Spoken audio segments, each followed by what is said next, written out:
so bili izjemni pogoji, kajti več kot 7 dni je deževalo neprekinjeno in zato smo imeli izjemno težko delo.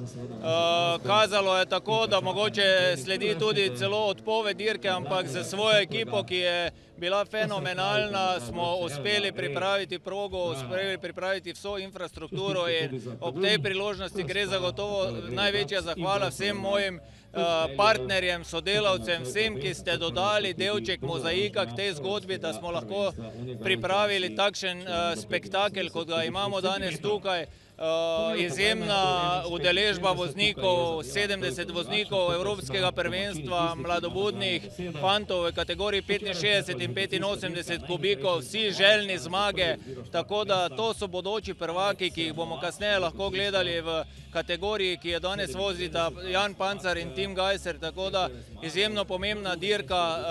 Evropskega prvenstva, zraven pa seveda tudi naši domačini, državno prvenstvo v vseh kategorijah. Včeraj so odpeljali že najmlajši v kategoriji 50 kubikov in veterani danes članske kategorije. Skratka, mislim, da bodo tudi gledalci prišli na svoj račun in dobili to, kar so prišli pogledati.